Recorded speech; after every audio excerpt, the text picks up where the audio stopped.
All right, friends, here we are back inside the avatar composition. And as you may recall, we're starting with this base photograph of an everyday average human girl captured here on Earth by Jason Stitt of the Fotolia Image Library. And over the course of 22 layers, we're building up this fantastic composition of this Na'vi creature from another world.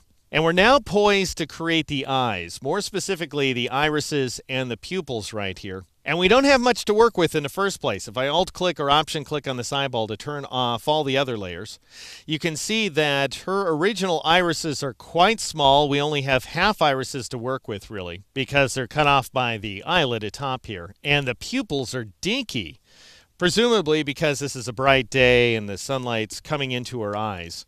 But our avatar creature is not built that way at all. The Na'vi have huge eyes, as you can see, these big old sort of greenish golden eyes with these ginormous pupils here and all this reflection activity going on. So we're going to have to do a fair amount of work, and we've got to do a good job because eyes are mission critical. We recognize each other by our eyes. Eyes are the windows into the soul. And they've done a fair number of studies where viewers are viewing an image and they can track where the viewers are looking.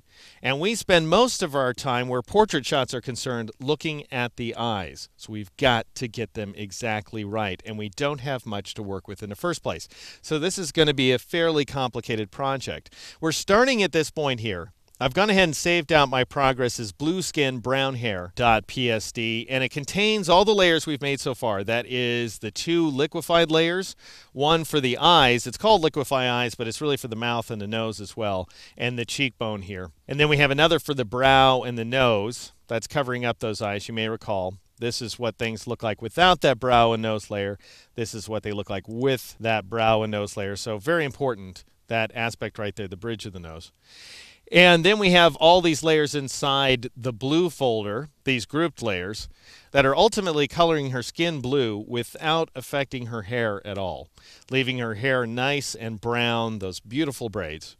All right, so I'm going to go ahead and twirl that closed again. If you twirl open this group called eye layers, you'll find just about all the layers that we're going to use. And you could just start turning them on if you want to. For example, here's my irises. Right there. Those are the irises that I'm going to start work from. But you may wonder how in the world I got them in the first place. And that's something that I'm going to show you beginning in the next exercise.